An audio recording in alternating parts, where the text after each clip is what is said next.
Welcome back again in the platform of Ranjan legal hub. आज हम लोग 26 जनवरी जो कि कॉन्स्टिट्यूशन डे के रूप में सेलिब्रेट करते हैं, उन्हीं के बारे में कुछ तथ्य को, कुछ फैक्ट्स को जानेंगे। क्यों हम सेलिब्रेट करते हैं, कैसे ये दिन एग्जिस्टेंस में आया। We know all about this things in this video. So आज हम लोग 75th कॉन्स्टिट्यूशनल डे मना रहे हैं, यानी कि 26 नवंबर 1949 से अभी तक जो आज मनाया जा रहा है ये 75th कॉन्स्टिट्यूशनल डे है। और आज हम बेसिकली 3 डेट्स के बारे में जानेंगे कि इसके पीछे का हिस्ट्री क्या है। 26 नवंबर को ही हम क्यों सेलिब्रेट करते हैं, 26 जनवरी को कॉन्स्टिट्यूशन आया उस दिन हम क्यों नहीं सेलिब्रेट करते हैं। सो आज हम ये सब बातें को अच्छे से जानेंगे और पूरी तरीक़ा से डिस्कस करेंगे कि कॉन्स्टिट्यूशन डे का हिस्ट्री क्या है, कैसे हमारा कॉन्स्टिट्यूशन बना, क्या क्या इसमें आया था, ड्राफ्टिंग कमेटी क्या था, ये सब चीज़ हम इस वीडियो के माध्यम से जानने की कोशिश करेंगे। इसके पहले हमको 3 डेट के बारे में जानना होगा। First is 15 August, second is 26 November and third is 26 जनवरी। हम सब जानते हैं कि 15 अगस्त जिस दिन की हम लोगों को इंडिपेंडेंस मिला था, हम अप्रॉक्स 200 ईयर्स इंग्लिश में जो कि ब्रिटिशर्स थे उनके कब्जा में रहे। उसके बाद जब हम लोग इंडिपेंडेंट घोषित हुए तो 15 अगस्त को हम स्वतंत्रता दिवस के रूप में सेलिब्रेट करते हैं। द सेकेंड इज 26 नवंबर, तो इस दिन हमारा कॉन्स्टिट्यूशन बन के तैयार हो गया था, इसीलिए हम इस दिन को 26 नवंबर को नेशनल कॉन्स्टिट्यूशन डे के रूप में सेलिब्रेट करते हैं। बट कॉन्स्टिट्यूशन 26 जनवरी को इन्फोर्स किया गया था। हमारे कंट्री में कॉन्स्टिट्यूशन 26 जनवरी से लागू हुआ, इस कारण से इस दिन हम रिपब्लिक डे के रूप में सेलिब्रेट करते हैं। अब बात ये आती है कि जब हमारा कॉन्स्टिट्यूशन 26 नवंबर को ही बन के तैयार हो गया, 26 नवंबर 1949 में ही तैयार हो गया, तो हम 26 जनवरी तक का वेट क्यों किए। 26 नवंबर से कॉन्स्टिट्यूशन इन्फोर्स हो जाता इंडिया में और हमें हमारा संविधान पहले ही मिल गया होता, तो 26 जनवरी तक हम लोग वेट क्यों किए। तो बेसिकली इसके पीछे भी एक रीज़न है और इसको जानने के लिए हमको 1929 में जाना होगा। तो 1929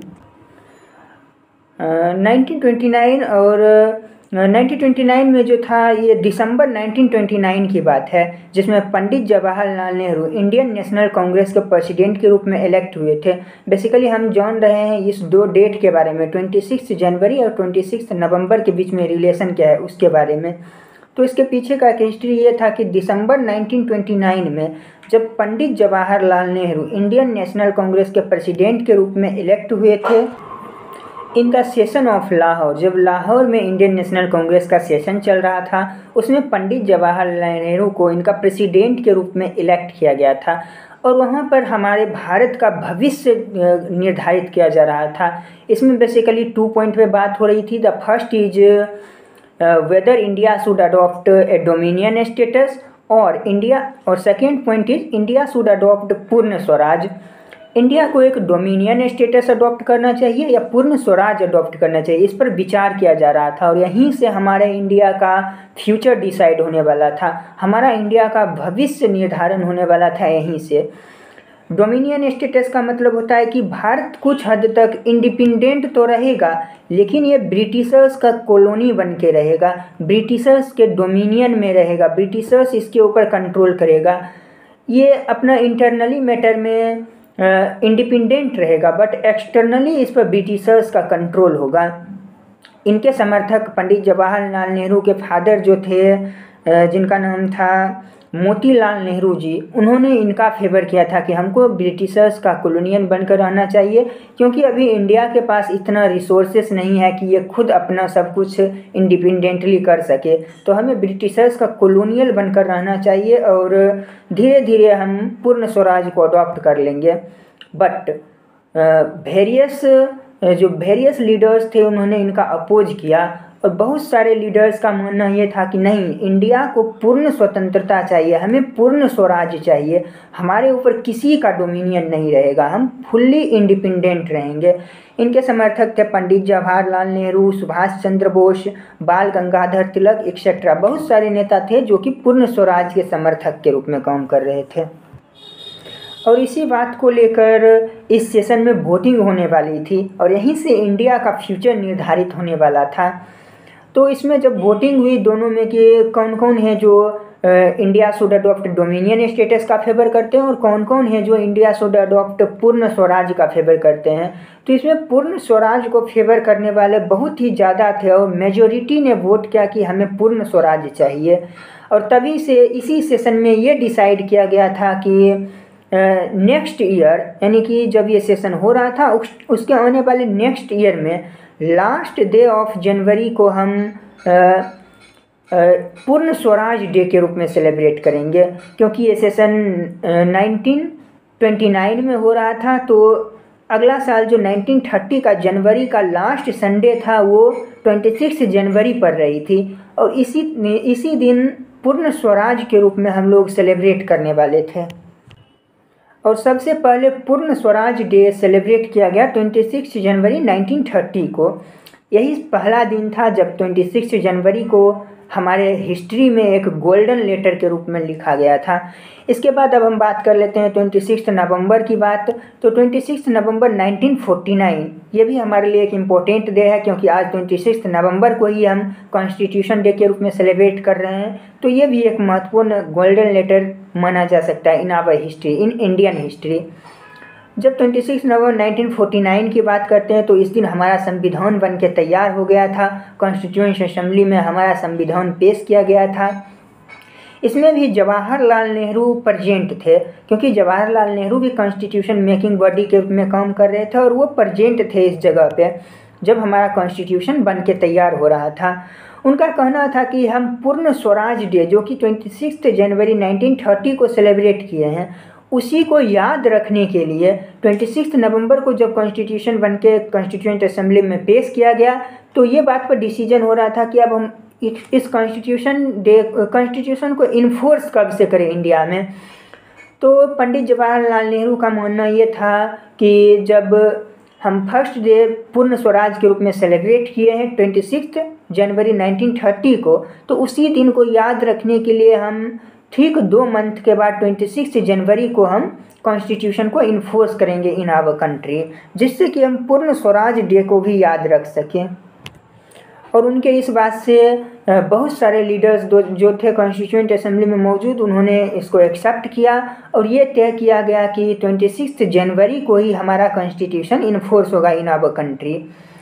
अब बात करते हैं कि कॉन्स्टिट्यूशन जो इतना एक बहुत ही वास्ट लॉन्ग ड्राफ्ट है, रिटन कॉन्स्टिट्यूशन हमारा इंडिया का है और ये वर्ल्ड का लार्जेस्ट रिटन कॉन्स्टिट्यूशन माना जाता है। तो ये बना कैसे, इसकी बात कर लेते हैं। तो कॉन्स्टिट्यूशन बनाने के लिए कॉन्स्टिट्यूएंट असेंबली की आवश्यकता थी, क्योंकि ऐसी तो नहीं है कि हम जाए कहीं घर पे बैठ कर कॉन्स्टिट्यूशन ड्राफ्ट कर ले, रोड पे बैठ कर कॉन्स्टिट्यूशन बना ले, दिस इज़ नॉट पॉसिबल। तो इसके लिए पहले ज़रूरी था कि कॉन्स्टिट्यूएंट असेंबली का फॉर्मेशन किया जाए और इसका आइडिया सबसे पहले प्रोफेसर M.N. रॉय ने दिया था इन द ईयर 1934।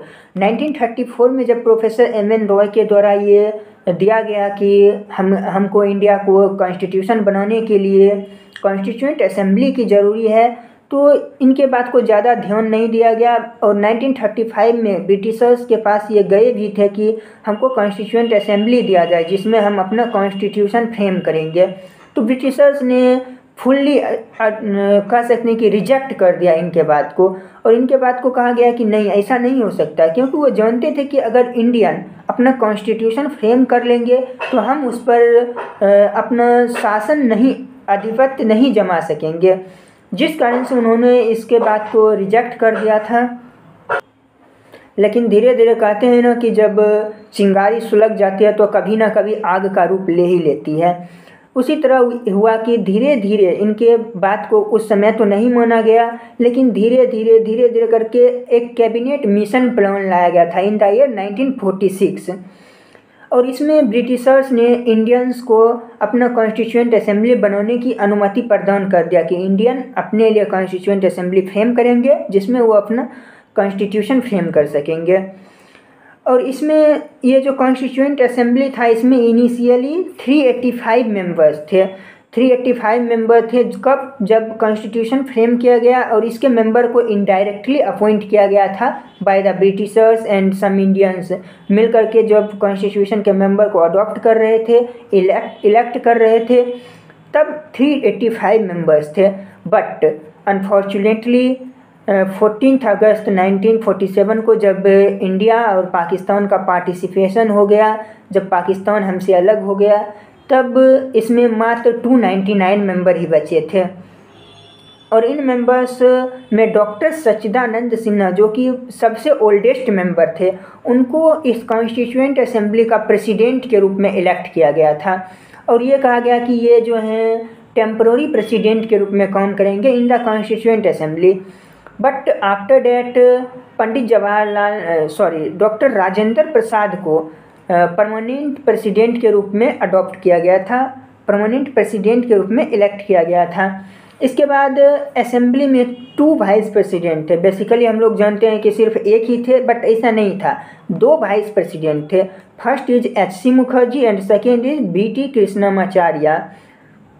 और इस कॉन्स्टिट्यूएंट असेंबली के कॉन्स्टिट्यूशनल एडवाइज़र के रूप में बी.एन. राव काम कर रहे थे। बी.एन. राव, जिन्होंने कई देशों के कॉन्स्टिट्यूशन को पढ़ा था, उनको समझा था, और उसी के बाद उन्होंने इंडिया के कॉन्स्टिट्यूशन बनाने के लिए एक ड्राफ्ट तैयार करके दिया था कि इस पॉइंट पे काम करके इंडिया अपने लिए कॉन्स्टिट्यूशन अडॉप्ट कर सकता है, अपने लिए कॉन्स्टिट्यूशन इनेक्ट कर सकता है। इस असेंबली का फर्स्ट मीटिंग 9 दिसंबर 1946 को हुई थी, और बहुत ही कह सकते हैं कि एक अथक प्रयास के फलस्वरूप 2 वर्ष 11 महीने एंड 18 दिन के बाद हमारा कॉन्स्टिट्यूशन बन के तैयार हो गया था, जिसमें अप्रॉक्स 64 लाख का एक्सपेंसेस हुआ था। और इसमें लगभग जब कॉन्स्टिट्यूशन बनाया जा रहा था, जब इसके प्रोविज़न को अडॉप्ट किया जा रहा था, तो अप्रॉक्सीमेटली 2000 मोर देन 2000 अमेंडमेंट लाए गए थे, तब जाकर के हमारा कॉन्स्टिट्यूशन बना। इसका फाइनल ड्राफ्ट बनने तक 24 जनवरी जब फाइनल ड्राफ्ट बन गया 26 नवंबर 1949 को, तो 24 जनवरी 1950 को फाइनल जो था इस पर बात होने वाली थी। और फाइनली जब आए थे, सभी मेंबर मीट किए थे, तब 24 जनवरी 1950 को इस पर सभी मेंबर के सिग्नेचर लिए गए। जिस समय 284 मेंबर प्रेजेंट थे, और उन 284 मेंबर ने कॉन्स्टिट्यूशन के एक पेज पे अपना साइन किए, जो कि अभी भी मौजूद है। और हमारा constitution initially 395 article, 22 parts and 8 schedule में बन करके तैयार हो गया। अब इसमें बनाने के लिए बहुत सारे कमिटीज़ बनाए गए थे, 22 कमेटी बनाए गए थे, जिसमें कि मोस्टली इम्पॉर्टेंट कमेटी के रूप में जाने जाते हैं ड्राफ्टिंग कमेटी, जिसका चेयरमैन के रूप में डॉक्टर भीमराव रामजी अम्बेडकर काम कर रहे थे। डॉक्टर भीमराव रामजी अम्बेडकर जो थे, ये कॉन्स्टिट्यूशन के ड्राफ्टिंग कमेटी के रूप में काम कर रहे थे। इन्हीं के द्वारा ड्राफ्ट पेश किया जाना था। इनको बेसिकली था कि जो बी.एन. राव ने ड्राफ्ट दिए थे उनको स्क्रूटनाइज करके, और ये भी जो डॉक्टर भीमराव अम्बेडकर थे, ये भी बहुत सारे देश के कॉन्स्टिट्यूशन पढ़े थे, और उनसे जो अच्छा लगा उसको ये अडॉप्ट करके, बेसिकली इनका काम था कि एक ड्राफ्ट बना करके कॉन्स्टिट्यूएंट असेंबली में पेश किया जाए। बट ये जो कॉन्स्टिट्यूशन था, जब फाइनल ड्राफ्ट बन के तैयार हो गया, पेश किया गया कॉन्स्टिट्यूशन में, तो इसको था कि जब अडॉप्ट कर लिया गया तो इसको लिखने का काम दिया गया। और लिखने का काम किए थे प्रेम बिहारी नारायण रायजादा थे। ये कॉन्स्टिट्यूशन को लिखने का काम किए थे।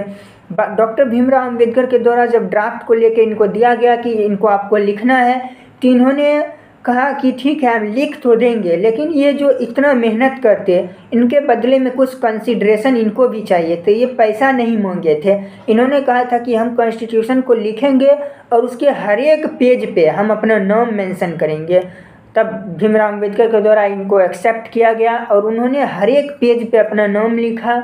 उसके बाद इन्होंने कॉन्स्टिट्यूशन को ड्राफ्ट किया और हमारे कॉन्स्टिट्यूशन में कॉन्स्टिट्यूशन को अच्छा देखने के लिए कॉन्स्टिट्यूशन में बहुत सारे चित्रकारी प्रदर्शित किया गया। बेसिकली मिथिला के भी कुछ आर्ट उसमें मौजूद हैं और हमारे रिलीजियस एंड कल्चरल एक्टिविटीज़ भी उसमें दर्शाए गए हैं। फाइनली यह कॉन्स्टिट्यूशन 234 पेज में लिख करके रेडी हो गया। और जब ये कॉन्स्टिट्यूशन लिखा गया 234 पेज, तो इसका वजन अप्रॉक्सीमेटली 13 kg था हमारे कॉन्स्टिट्यूशन का। और इसको सुरक्षित रखने के लिए एक ऐसे कागज़ पर लिखा गया था कि जिसका सेल्फ लाइफ 1000 ईयर था। और इनको एक हीलियम के बॉक्स में रखा गया ताकि ये अधिक से अधिक समय तक सुरक्षित रह सके। कॉन्स्टिट्यूशन को बनाने में टोटल हम बता चुके हैं कि 22 कमेटी थे, जिसमें कि मेन जो थे ड्राफ्टिंग कमेटी थे headed by doctor Bhimrao Ambedkar. और इसमें ड्राफ्टिंग कमेटी में टोटल 7 मेंबर थे और ये 7 मेंबर मिलकर के ड्राफ्ट तैयार कर रहे थे डॉक्टर भीमराव अम्बेडकर के आधिपत्य में। इस कमेटी का मेन एम यह था कि बी.एन. राव जो दिए थे कि इंडिया का कॉन्स्टिट्यूशन ऐसा होना चाहिए और गवर्नमेंट ऑफ इंडिया एक्ट 1935 था। इन सभी से जो मेन पॉइंट थे, जो अच्छे पॉइंट थे, उनको ले करके एक स्क्रूटनाइज कर करके और जो भी बहुत सारे देश के कॉन्स्टिट्यूशन थे इसको पढ़ करके एक ड्राफ्ट तैयार किया गया था डॉक्टर भीमराव अम्बेडकर के द्वारा। और उसको जब फाइनली ड्राफ्ट हो गया तो इसको कॉन्स्टिट्यूएंट असेंबली में पेश किया गया। ये जो ड्राफ्टिंग कमेटी थे इन्होंने अपना काम अक्टूबर 1947 से ही शुरू कर दिए थे। इनका पहला काम अक्टूबर 1947 से शुरू हुआ था और फाइनल ड्राफ्ट बनाकर 21 फरवरी 1948 को कॉन्स्टिट्यूएंट असेंबली में पेश कर दिया गया। इसके बाद इसको लिखने का काम किया गया प्रेम बिहारी नारायण रायजादा के द्वारा। और फाइनली इन सब के सभी कमिटीज़ के mainly in the best practice of the drafting committee के द्वारा इसको बनाया गया, ड्राफ्ट तैयार किया गया। और इन सब के अथक प्रयास से आज हमारा कॉन्स्टिट्यूशन हमें मिल गया, हमें हमारा राइट मिल गया, क्योंकि कॉन्स्टिट्यूशन के द्वारा ही हमारा राइट का प्रोटेक्ट किया जाता है। एंड आज के दिन हमको सुप्रीम कोर्ट का भी बहुत सारा आभार ज्ञापित करना चाहिए, क्योंकि Supreme Court is considered as the guardian of the constitution, क्योंकि सुप्रीम कोर्ट ही कॉन्स्टिट्यूशन के गार्जियन के रूप में काम करते हैं। बेसिकली कॉन्स्टिट्यूशन में तो हमको राइट दे दिया गया, लेकिन सुप्रीम कोर्ट हमारे राइट को प्रोटेक्ट करता है और हमारे कॉन्स्टिट्यूशन को जैसे इसका मेन जो इसका बेसिक स्ट्रक्चर है उसको इन्फोर्स करवाता है इन आवर कंट्री। उसी दिन से 26 नवंबर 1949 से ही हम लोग इस दिन को कॉन्स्टिट्यूशन डे के रूप में सेलिब्रेट करते हैं। और आज के दिन हम अपने कॉन्स्टिट्यूशन को पढ़ते हैं। और बेसिकली हम एक बात बताना भूल गए थे कि हमारा कॉन्स्टिट्यूशन का जो एक प्रियम्बल है, जिसको कि पंडित जवाहरलाल नेहरू के द्वारा फर्स्ट मीटिंग के दौरान ऑब्जेक्टिव रेजोल्यूशन के रूप में पेश किया गया था इन द कॉन्स्टिट्यूएंट असेंबली, जो कि आज हमारे बीच प्रियम्बल के रूप में एग्जिस्ट करता है। और इस प्रियम्बल से हमें हमारा कॉन्स्टिट्यूशन का सार मिल जाता है कि हमारा कॉन्स्टिट्यूशन बताना क्या चाह रहा है, हमारा कॉन्स्टिट्यूशन किस डायरेक्शन में बातें कर रही है। ये सब बात हमें इस प्रियम्बल के थ्रू मिल जाता है। तो हम उन सब महापुरुषों की अथक प्रयास को आज नमन करते हैं और अपने कॉन्स्टिट्यूशन, अपने राइट्स, अपने ड्यूटीज़ को जानते हुए हम इस डे को सेलिब्रेट करते हैं। और lastly very happy Constitution Day to all of you. Thank you very much.